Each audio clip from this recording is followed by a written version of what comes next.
살다 보면은 내가 잘 알고 있다라고 생각을 했는데 사실 들여다보면은 모르고 있는 것이 참 많다는 것을 경험할 때가 많습니다. 저는 강화도 사람입니다. 고향이 강화도이죠. 아주 오랜만에 지난 휴가를 맞이해서 고향을 좀 방문했습니다. 강화도에서 태어났고 고등학교까지도 강화도에서 나왔고 게다가 대학생활서부터는 외지 생활을 했지만 한동안은 부모님이 강화에 사셨기 때문에 이 강화도 곳곳을 제가 잘 돌아다녀서 누구보다도 강화의 길 그리고 맛집 유명한 관광지는 잘 알고 있다라고 확신을 갖던 사람이었습니다. 그런 확신 가운데 아주 오래간만에 이 가족을 데리고 강화도에 갔다가 얼마나 당혹스러운 일들을 많이 경험했는지 몰라요.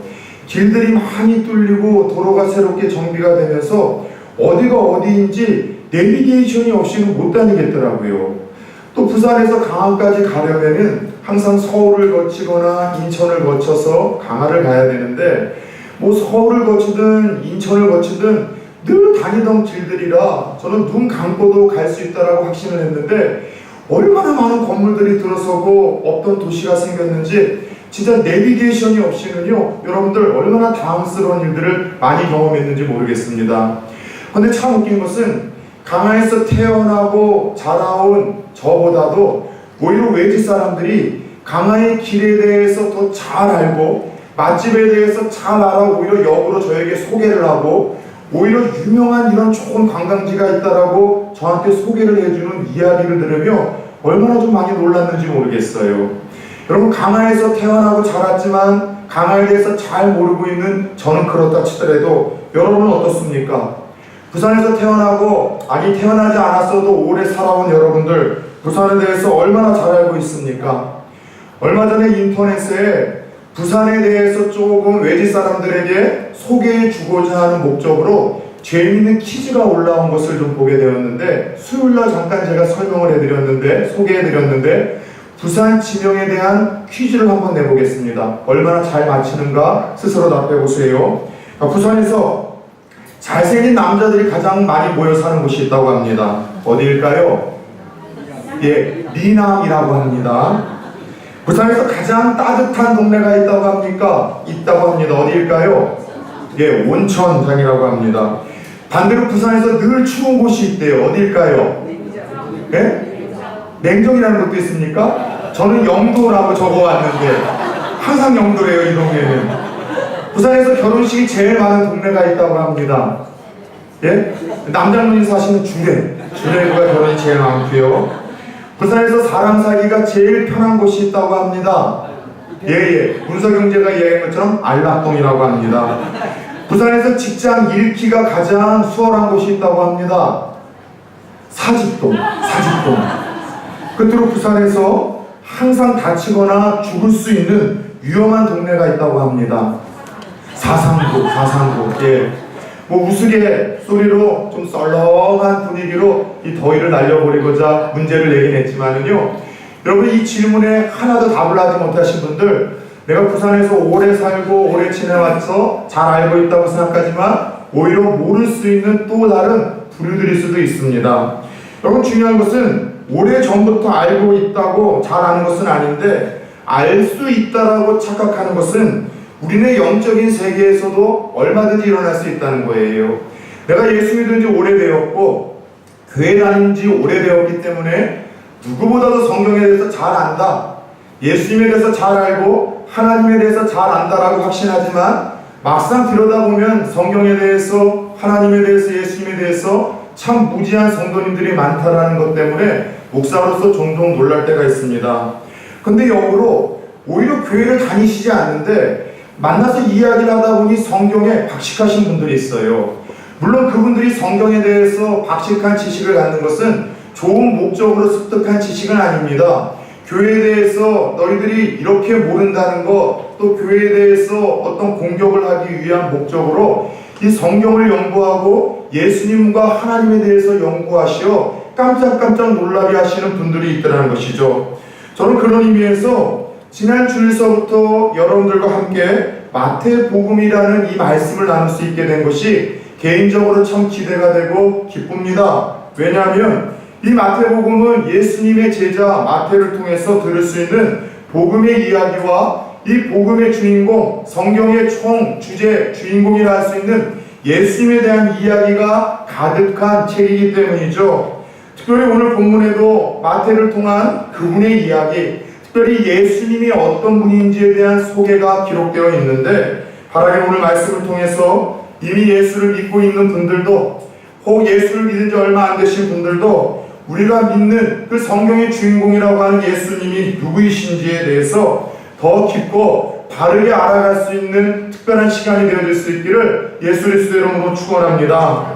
그렇다면 오늘 함께 읽었던 이 본문을 통해 이 예수님의 제자 마태가 들려주는 또 소개하는 우리 예수님은 어떤 분이실까요? 첫 번째 마태를 통해서 소개받는 예수님은 따라서 해봅시다. 성령으로 잉태하신 분.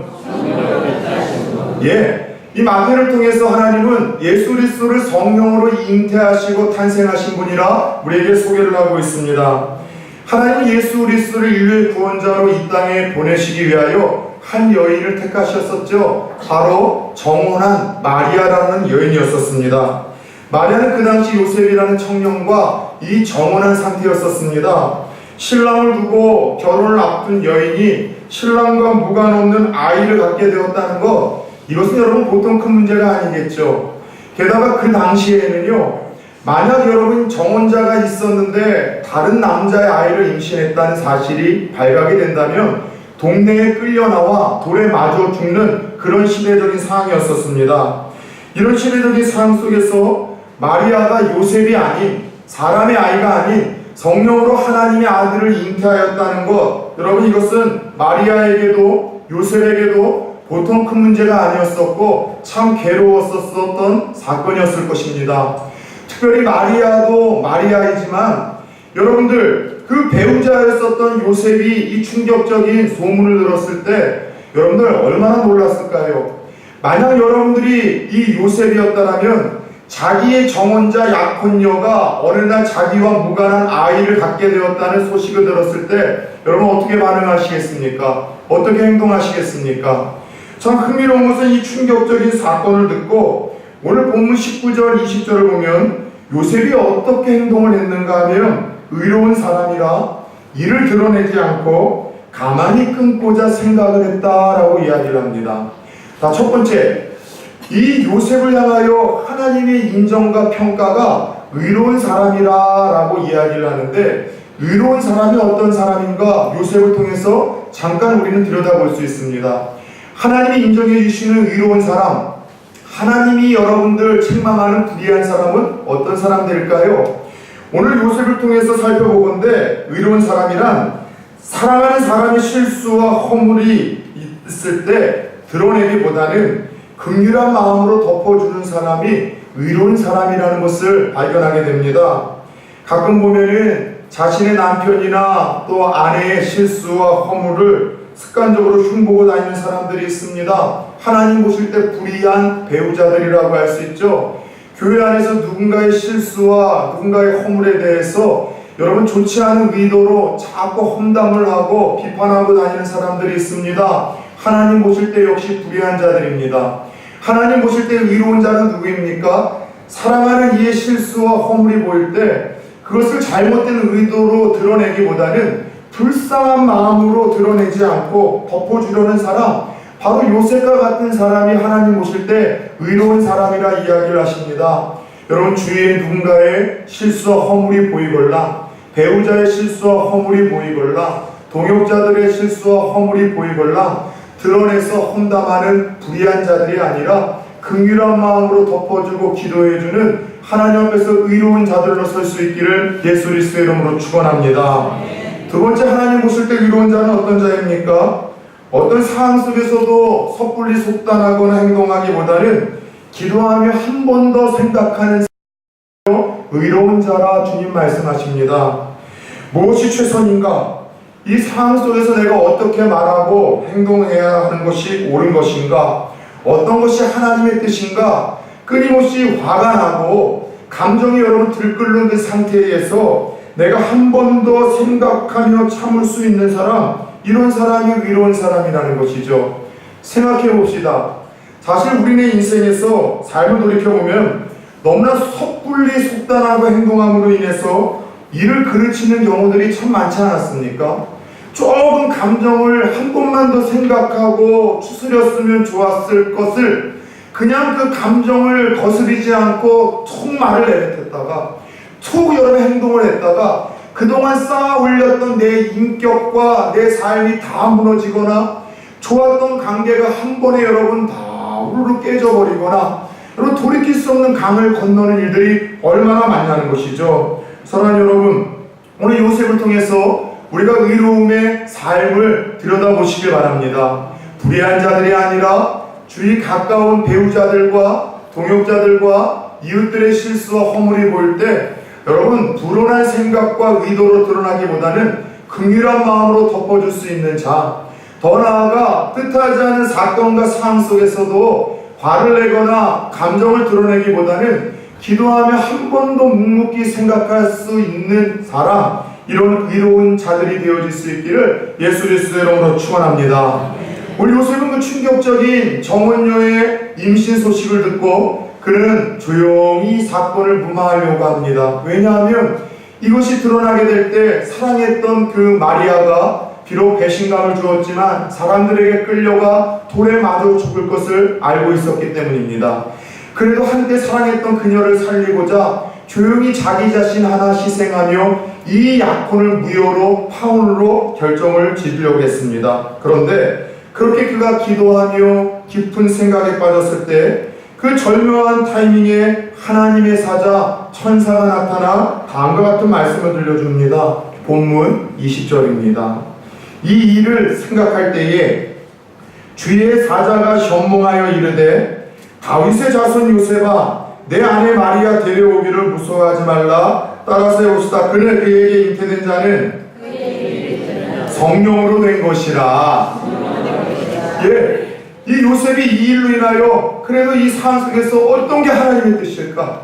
어떻게 하는 것이 옳은 것일까? 고민하며 생각하며 또 생각하던 절묘한 타이밍에 성령께서 천사를 보내셨던 것이죠. 사실 조금 임신 전에 이 하나님께서 이 요셉에게 그 사건의 전말을 알려주셨다면 얼마나 좋겠습니까? 근데 여러분들 이 일이 벌어져서 마음고생은 다 하고 다 해서 결국 파혼에 대한 결정을 하려고 했을 때 이때 하나님이 천사를 보내신 것이죠. 그리고 그 마리아가 가진 그 아기는 다른 남성의 아기가 아니라 하나님의 그 아들, 바로 이 땅에 메시아를 보내겠다고 약속하신 그 아들을 내 정원녀 마리아를 통해서 보낼 거라. 마리아는 성령으로 잉태되었다며 이 해명을 요셉에게 들려주더라는 것이죠. 자, 지난 주일에도 말씀드렸듯이 신약 성경을 시작하는 이 마태복음의 이 첫 장, 1장은요 정말 중요한 말씀임에도 불구하고 우리의 기대감을 깨고 실망시키는 말씀들로 채워졌다라고 이야기를 했습니다. 누가 누구를 낳고 누구를 낳았다는 이야기만 기록되어 있는 거예요. 예수님의 지루하고 재미없는 족보 이야기로 마태복음 1장 첫 줄이 시작이 됩니다. 왜 예수님의 족보 이야기가 기록되었는지 하나님의 의도를 지난주 두 가지로 말씀드렸죠. 첫 번째는 이 마태복음의 수신자가 누구예요? 예수님을 메시아로 받아들이지 않고 배척했었던 유대인들에게 예수님이 너희가 기다리던 그 메시아, 그 구원자라는 것을 알려주기 위해서 유대인들이 생명처럼 중요시 여기던 족보와 혈연의 관계를 들려주는 거예요. 그래서 유대의 정서로는 메시아는 반드시 아브라함의 자손으로만 와야 되고 이 다윗의 왕의 계보로 와야 되는 자인데 바로 예수 그리스도가 그 아브라함의 계보로 온, 그리고 다윗의 그 왕족으로 온 바로 그 주인공, 그 메시아다라는 것을 소개하기 위해서 족보 이야기를 나열했습니다. 또 하나 족보 이야기를 나열한 것은요, 예수님이 메시아로서 오셔서 할 일들에 대한 예표적인 이야기라 이야기를 드렸죠. 그분은 어떤 일을 하세요? 소망 없고 과거에 부끄러운 상처와 수치가 있고 실패가 있던 이들을 그는 치료하시고 회복시키셔서 하나님 나라의 귀한 일꾼으로 삼으시고 그런 죄인들을 의인으로 바꾸시는 일들을 예수님이 하실 것을 족보에 기록되지 말아야 될 여인들의 이름과 이방인들의 이름을 기록하시며 하나님은 예표하셨습니다. 그런데 이와 같은 이유로 기록되어진 족보 이야기는 1절에서 15절까지는 아주 재미있는 패턴이 있어요. 아버지가 그 아들을 낳고, 아버지가 그 아들을 낳고, 아버지가 아들을 낳았다는 방식으로 기록이 되어졌는데, 마지막 16절에 예수님이 낳았었던 이 부분에서는요, 그동안의 패턴이라면은 이 예수님의 아버지라고 일컫는 요셉이 그 아들 예수를 낳았다라고 기록이 되어야 되는데, 예수님이 나오시는 이 부분에서는 마리아에게서 따라서 해봅시다. 예수가 나시니라. 예, 요셉이 예수를 낳았다가 아니라 마리아에게서 예수가 낳으시니라 라고 말씀하시며, 출생의 주체가 그 아비가 아니라 예수님으로 기록을 하더라는 것이에요. 그 이유가 뭐라고요? 예수님은 요셉으로 인해서 이 세상에 오신 분이 아니라 성령으로 인해 잉태하시고 성령으로 인해 탄생하신 분이라는 것을 하나님이 우리들에게 알게 하시기 위하여 그와 같이 표현하셨다는 거예요. 솔직히 기독교가 2000년 역사 속에서 믿지 않는 사람들에게 욕을 먹었던 이유 중에 하나가 동정녀 여러분들 잉태와 이 탄생에 대한 교리 때문 아니겠습니까? 이것 때문에 비과학적이고 비합리적이라고 많은 불신자들이 기독교를 공격해 왔습니다. 비판을 받아왔죠. 근데 때로는 우리가 좀 냉철하고 객관적인 자리에서 이런 것을 들여다볼 필요가 있어요. 지난주 우리 세 가족분 중에 우리 하영 자매님이 그 얘기를 해서 저는 감동이 되어졌어요. 자기는 삼위일체는 좀 이해가 안 되지만은 예수님께서 이 인간의 몸이 아니라 성령으로 잉태하셔서 나신 거에 대해서 믿어진다는 거예요. 세 가족임에도 불구하고. 근데 저는 세 가족 가운데도 이런 믿음이 하나님의 은혜로 있는 분들이 있지만, 헌 가족들 중에, 헌 가족이란 오래 예수를 믿은 제가 만든 신조어입니다. 헌 가족들 중에 이 동정녀 예수님의 잉태 그리고 여러분이 출생에 대해서 믿지 않는 분들이 더러 있어요. 그런데 그런 분들이 하나님이 천지를 창조하신 것을 믿는데요. 냉철하고 객관적인 자리에서 한번 따져봅시다. 창세기 1장 1절은 하나님이 말씀으로 천지를 창조하셨대요. 우리는 그것을 믿으며 그 하나님을 섬기는 사람들입니다. 말씀 한마디로 무에서 유를 창조하시고 천지를 만드신 그 전능하신 분이라면 왜 여러분 처녀의 몸을 통하여 하나님의 아들을 보내실 수 없겠냐는 것이죠. 말씀으로 천지를 창조하신 전능하신 하나님이라면 동정녀 마리아를 통해서도 얼마든지 정상적인 남녀의 관계가 아니라 하나님의 아들 예수 그리스도를 보낼 수 있는 능력의 하나님 아니시겠냐는 것입니다. 사랑하는 여러분, 궁금한 것은 왜 예수님이 정상적인 남녀의 관계가 아니라 왜 초자연적인 성령의 역사로 잉태하시고 탄생하셨냐는 것이죠. 여기에는 아주 중요한 구원의 섭리가 담겨 있습니다. 자, 피 흘림이 없이는 죄사함이 없다는 것이 하나님이 정해놓으신 성경의 법입니다. 피를 흘리고 생명을 희생하고 죽음이 있어야 우리 죄인들의 죄 문제를 해결해 주겠다는 거예요. 그런데 죄를 사하기 위해서는 죄인의 죄가 아니라 죄 없는 분의 피가 필요했습니다. 그런데 모든 인간은 죄가 있어요, 없어요? 모든 인간이 죄를 범하였으니, 여러분 아담 이후로 그 죄의 유전성이 있어요. 부모로부터 죄가 자꾸 유전이 되어져서 태어나는 어린 아이도요 원죄를 가지고 있는 죄인입니다. 그런데 모든 인간이 죄가 있기에 죄가 없으신 하나님이 인간의 몸을 입고 이 땅에 오셔야만 했어요. 왜냐하면 하나님은 죽으실 수 없잖아요. 영원한 속생상 죄송합니다. 죽을 수가 없어가지고 인간의 몸을 입긴 해야 되는데, 정상적인 남녀의 관계를 통해서 오시게 되면은 그 죄의 유전성이 예수님에게도 흘러서 예수님은 태어나시면서부터 그분은 곧 죄인이 되시는 겁니다. 그럼 그분은요 우리의 죄인이기 때문에 구원자가 될 수 없어요. 그래서 인간으로 오셔서 누군가 피를 흘려야만 했고 대신 죽어야만 하는데, 그 피에는 죄가 없어야 되기 때문에 정상적인 남녀의 관계가 아니라 초자연적인 방법이 필요했고, 이것이 예수님이 성령으로 잉태하시고 탄생할 수밖에 없었던 중요한 이유였었던 것입니다. 이처럼 마태를 통해서 하나님이 우리에게 소개하시는 예수 그리스도는 누구이십니까? 동정녀 마리아를 통해 성령으로 잉태하시고 태어나신 분이신데, 예수님이 성령으로 잉태하시고 태어나셨다는 이 믿음의 고백에는요 이런 고백이 담겨 있는 거예요. 예수님 그분은 따라서 해봅시다. 완전한 하나님이시며 완전한 사람으로서 우리의 구원자가 되십니다. 믿으십니까? 예수님이 이 땅에 인간의 몸을 입고 오셨음에도 불구하고 정상적인 남녀의 출생법이 아니라 성령으로 오셨기 때문에 그의 구원자가 될 수 있었고 완전한 하나님인 동시에 완전한 인간이 되실 수가 있었더라는 것이죠. 두 번째, 오늘 마태가 소개하는 예수님은요, 우리를 죄에서 구원하실 분이라 그는 소개를 하고 있습니다. 자, 요셉을 찾아와 동정녀 마리아의 잉태의 비밀을 들려준 후 천사는 이제 하나님의 아들의 이름까지도 계시해 줍니다. 오늘 본문 21절입니다. 같이 한번 읽어볼까요? 시작. 아들을 낳으리니 이름을 예수라 하라. 이는 그가 자기 백성을 그들의 죄에서 구원할 자이심이라 하니라. 아멘.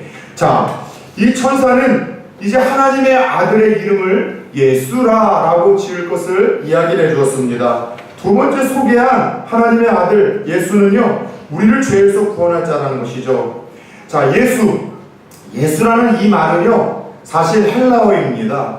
이스라엘에서 쓰는 히브리어가 아니라 그 당시 이스라엘과 그 중동, 근동 전 지역을 지배했었던 그 그리스의 영향으로 만국 공통화가 되었던 헬라어가 이 예수라는 단어예요.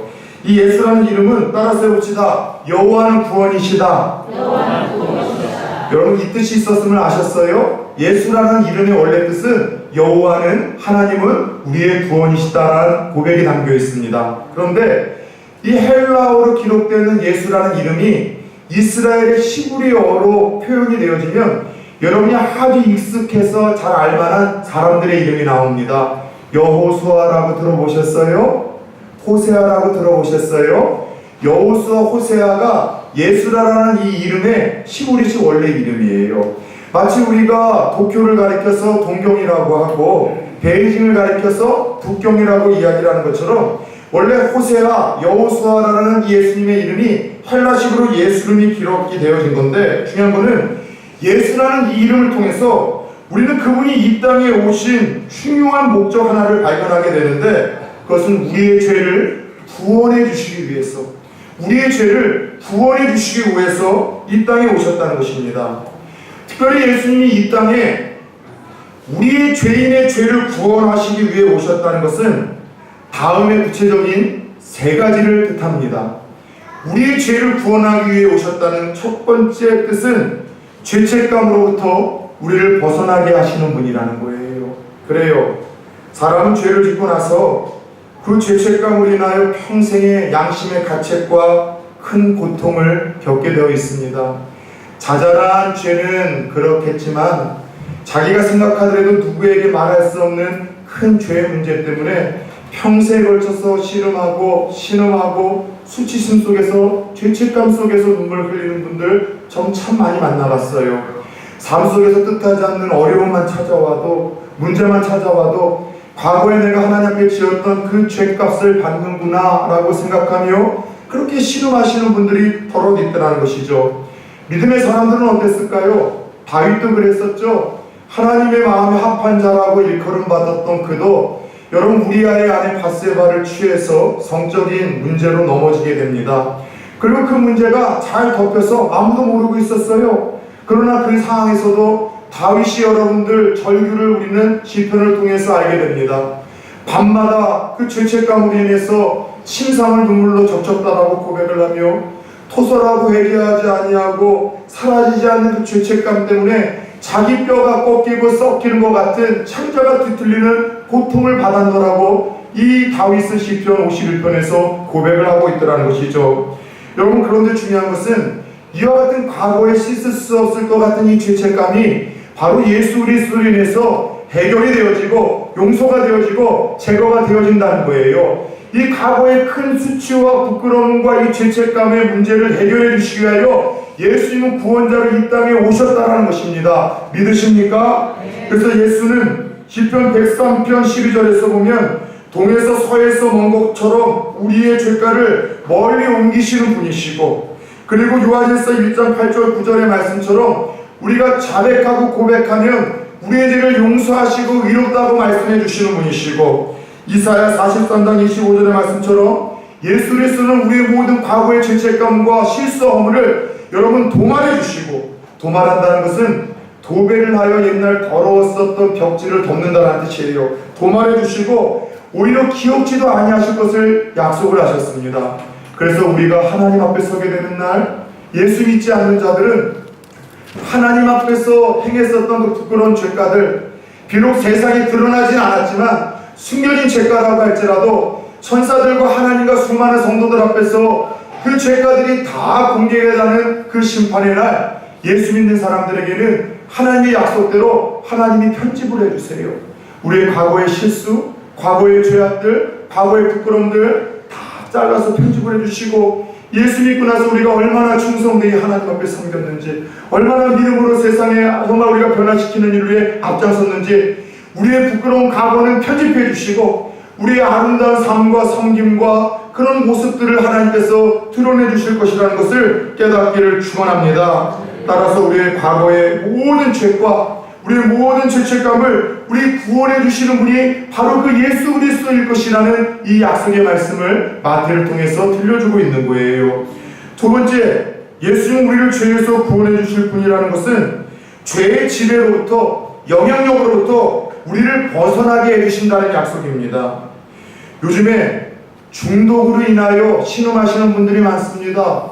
저도 중독 문제 때문에 소그룹을 인도하다 보면 상담을 받는 경우들이 참 많았습니다. 쇼핑 중독이 있더군요. 청년들을 맡을 때는 성형 중독 때문에 힘들어하는 애도 있었습니다. 도박 중독, 알코올 중독, 그 외에도 여러분들 게임 중독, 핸드폰 중독으로 인해서 어린 아이들의 문제를 가지고 찾아오는 부모들도 있었습니다. 그런데 이 중독에 대한 문제들을 가만히 들여다보면 이 중독에 대한 것들은요, 성령으로 인하여 일어나는 것이 아니라 이 죄의 문제, 악한 영들의 지배와 영향력 가운데 벗어나지 못하고 끌려가는 것, 이것이 저는 중독이라고 정의를 내리고 싶습니다.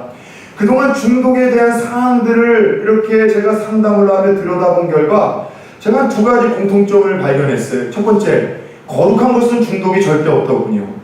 여러분, 나는 왜 이렇게 예배에 자꾸 빠져서 예배에 목숨을 거는 걸까?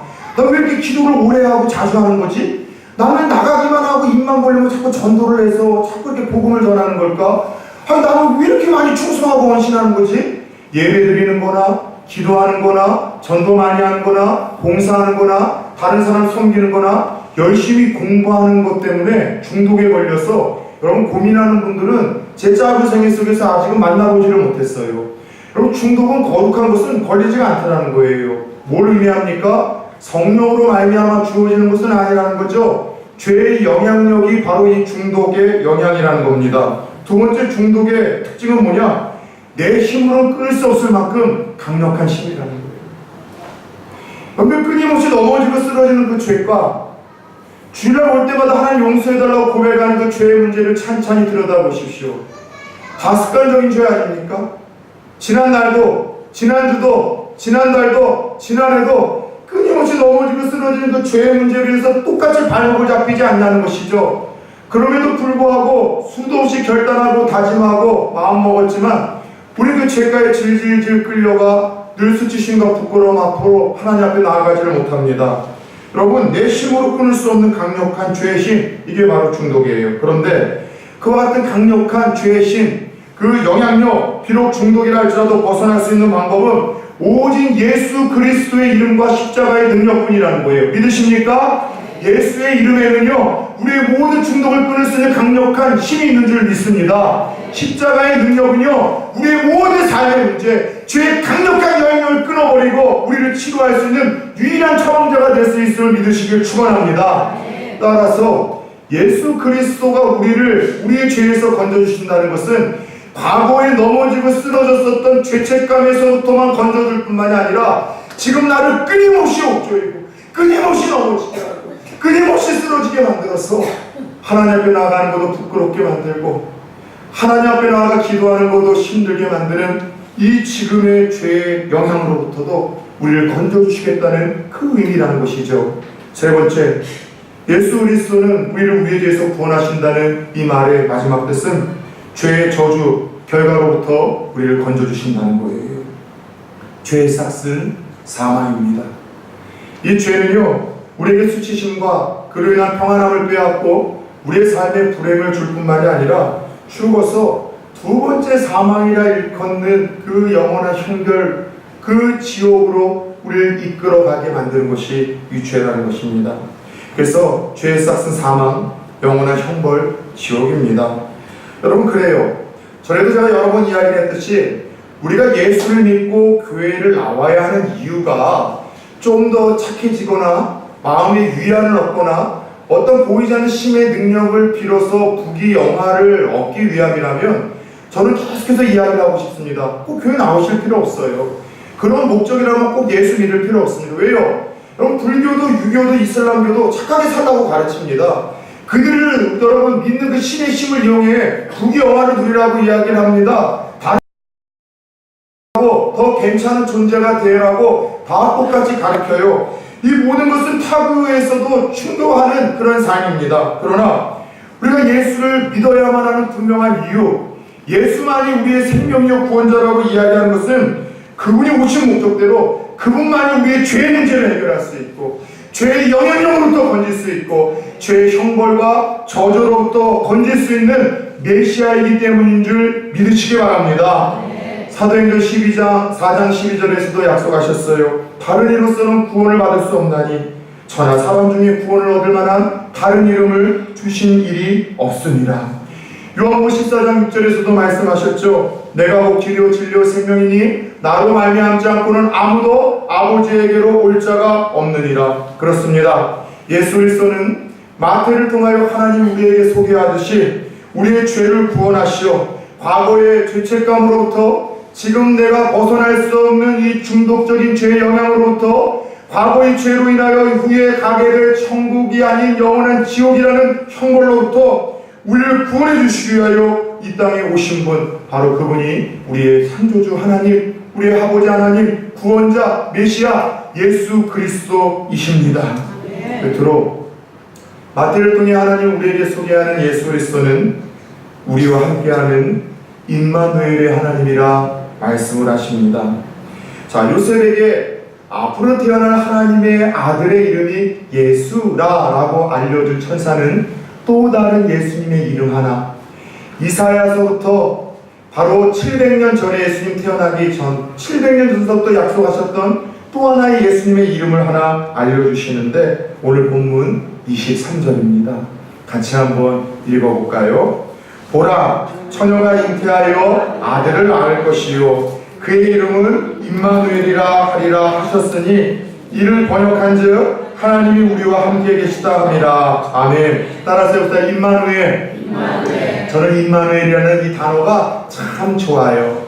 우리 하나님은요 임마누엘의 하나님이라는 거예요. 임마누엘이라는 것은 하나님이 우리와 함께 하신다는 거예요. 하나님 우리와 함께 하세요. 하나님이 나와 함께 하세요. 제가 처음 예수를 믿고 예수 만나고 처음 신앙에 뜨겁게 붙들려 예배하던 그 교회가 바로 임마누엘 교회였었어요. 그래서 항상 인사할 때마다 옆에 분하고 임마누엘 하면은 뒤에 받으신 분들은 에베네셀 하고 항상 이렇게 답장을 하는 것이 그 교회의 전통이었어요. 한번 우리 해볼까요? 제가 임마누엘 하면 여러분이 에베네셀 해보세요. 에베네셀은 여기까지 하나님이 도우신다는 뜻이고 임마누엘은 나와 함께 하신다는 거예요. 제가 한번 해볼게요. 임마누엘, 에베네셀, 옆에 분들하고 한번 인사합시다. 임마누엘. 네, 하나님이 우리와 함께 하신다는 거예요. 근데 저는 이 말이 너무 좋아요. 감히 하나님이 나와 함께 하신다? 여러분은 모르겠어요. 깨끗하고 이롭고 선하고 말씀대로 살고 바른 우리와 함께 한다면 공감이 되지만 이 앞에서 있는 이동환 목사는 그런 우리는 아니고 그런 나는 아니거든요. 저는 더러워요. 추악해요. 때로는 하나님의 손 붙들고 주와 동행한다고 하지만 세상 것에 기웃기웃대다가 주님 잃어버릴 때도 있습니다. 죄의 악으로 인해서 온몸이 썩어 영혼에서 냄새가 날 때도 있습니다. 그런데 하나님은 그런 나와 함께 하신다는 거예요. 하나님이 나와 함께 하신다는 것은 나와 보폭을 같이 맞추며 걸으시겠다는 거예요. 때로는 내가 세상에 나아가서 다른 것 두리번두리번대다가 주님 잃어버려도 혼자 가시는 것이 아니라 여전히 내가 올 때까지 기다려주시겠다는 거죠. 보호의 의미가 있습니다. 또 하나님께서 인도의 의미가 있어요. 냄새가 나고 썩어 뭉들어져서 추하다 할지라도 부끄러워하지 아니하고 내 곁에 서시겠다는 이 약속이 임마누엘의 약속이기 때문에 저는 이 말씀이 얼마나 좋은지 모르겠어요. 메시아가, 여러분, 예수가 메시아로서의 구원자로서의 역할을 나타내는 이름이라면, 임마누엘은 구원받은 우리들에게 하나님 주시는 축복의 약속의 이름이 바로 임마누엘입니다. 예수님이 우리를 구원해 주시고 버려주시는 것이 아니라 세상 끝날까지 우리와 함께 하시겠다는 너무나 위대한 선포이고 약속이에요. 아까도 이야기한 것처럼 함께 한다는 것은 동행, 인도, 보호, 이것을 뜻하는데, 저는 하나님이 나와 임마누엘 하신다는 이야기 들을 때마다 생각나는 이야기가 있어요. 언젠가도 소개했던 이야기예요. 미국에 가면은 나바호라는 작은 인디언 부족이 있습니다.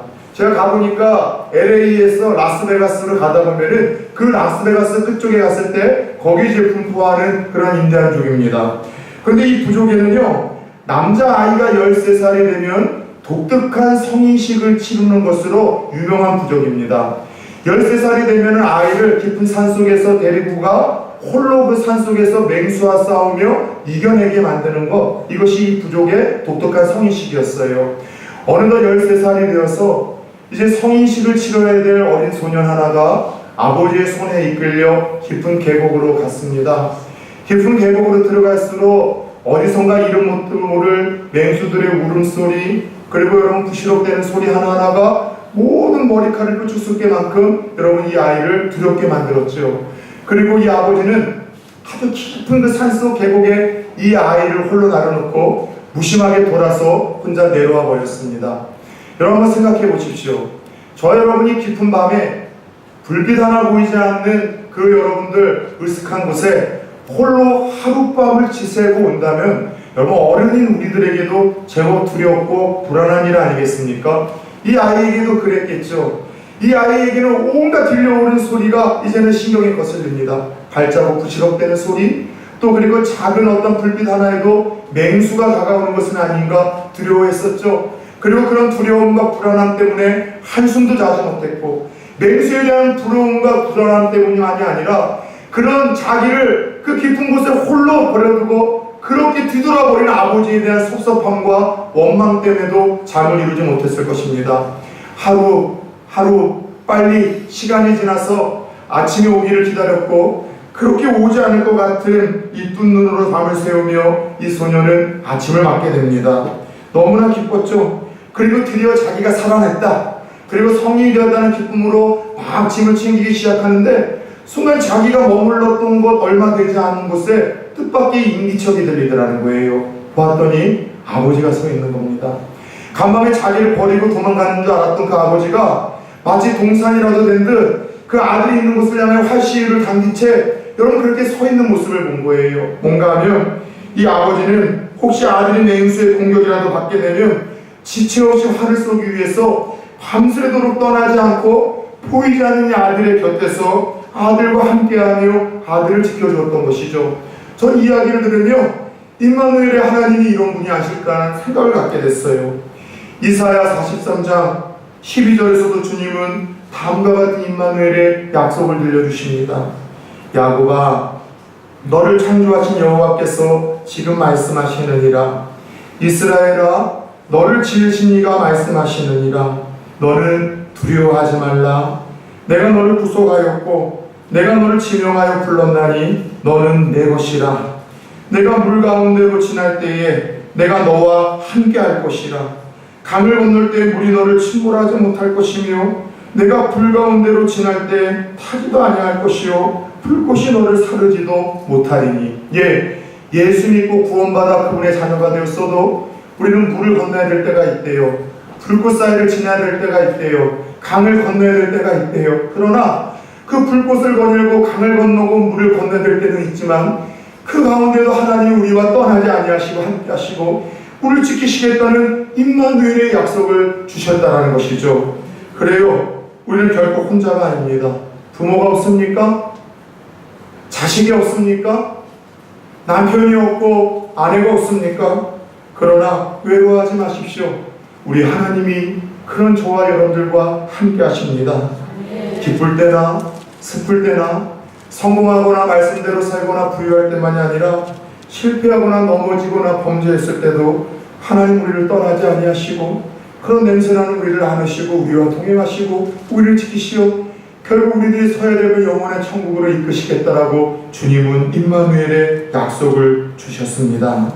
사랑하는 여러분, 마태복음 1장은 아브라함과 다윗의 자손 예수 그리스도의 계보라라는 말씀으로 시작을 하여 아들을 낳으리니 이름을 예수라 하니라는 말씀으로 이 1장이 끝을 맺습니다.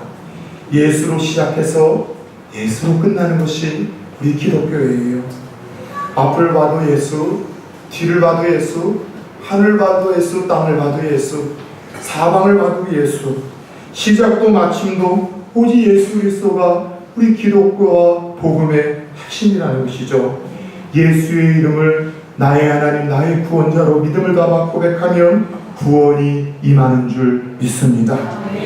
예수의 이름을 나를 위해서 십자가에서 죽으신 메시아로 고백하고 부르면 우리의 모든 죄가 용서함 받습니다. 예수의 이름을 부르면 마귀가 두려워 떨며 쫓겨 나갑니다. 예수의 이름을 부르면 지금의 고난과 환난과 역경 속에서도 기쁨과 살 소망과 능력이 주어집니다. 예수의 이름으로 기도하면 응답하십니다. 이번 주 아주 재미있는 이야기를 한 목사님을 설교를 통해서 들었어요. 미국에서 실제로 일어난 일인데 한 5살짜리의 꼬마가 엄마와 손을 잡고 마트에 들어가기 전에 약속을 하나 했습니다. 아들, 엄마랑 마트 가서 절대로 초코 쿠키 사달라고 조르면 안 돼. 이 아이가 초코 쿠키에 환장을 했어요. 너무 초코 쿠키를 좋아해서 이빨이 다 썩을 지경이라 더 이상 먹으면 안 된다는 이제 처단을 받은 거죠. 그래서 몇 번이나 사달라고 하지 않을 것을 약속받고 엄마 손을 잡고 마트에 들어갔는데 웬걸 10분도 안 돼서 엄마 초코 쿠키 사주세요. 초코 쿠키 사주세요. 초코 쿠키 사주세요. 안 돼. 엄마하고 약속했지. 초코 쿠키 사주세요. 안 돼. 그러자 이 아이가 갑자기 돌발적인 행동을 하더랍니다. 그 마트에 있는 모든 사람들이 들을 수 있게끔 갑자기 나사렛 예수 그리스도의 이름으로 명하노니 엄마는 나에게 초코 쿠키를 사줘라. 나사렛 예수 그리스도의 이름으로 명하노니 엄마는 나에게 초코 쿠키를 사줘라. 주일 앞에서 예수의 이름에는요 그 부름을 볼 때마다 구원이 일어나고 능력이 있고 소망이 있다는 이야기를 듣고 이 아이가 이곳에서 이 예수의 이름을 그럼 활용한 거예요. 근데 웃긴 거는 그 마트 주변에서 이 아이를 들은 이 아이의 모습을 귀엽게 여겼었던 크리스찬들이 한 사람 두 사람 이 아이에게 초코 쿠키를 사줬는데 실제로 그날 이 아이의 카트에는 초코 쿠키가 10상자나 쌓여서 나오게 되었다는 겁니다. 이 아이에게서는 아주 유쾌한 평생 잊을 수 없는 그런 경험 아니겠습니까? 예수 그리스도의 이름을 선포하고 고백하는 곳에는 놀라운 일이 일어난다는 사실을 말이죠. 그렇다면 저는 묻고 싶습니다. 오늘 마태가 소개해 주셨던 이 예수 그리스도, 성령으로 잉태하시어 완전한 하나님, 완전한 인간으로 오신 그분, 우리의 과거의 모든 죄책감을 해결해 줄 수 있고 지금의 신음하는 이 죄의 문제를 유일하게 끊고 해결할 수 있는, 해방을 줄 수 있는 그분, 죄의 형벌과 영혼의 저주, 그 지옥으로 우리를 건져 천국과 영생을 줄 수 있는 그 예수 그리스도, 더 나아가 세상 끝날까지 나와 함께 하시며 나를 떠나지 아니하시고 통행하시고 보호하시고 지켜주시겠다는 이 예수 그리스도, 5살짜리 어린 아이까지도 믿음으로 고백했던 이 예수 그리스도가 오늘 예배에 나와 있는 저와 여러분들과도 과연 상관이 있는 그 분이십니까? 기도하겠습니다.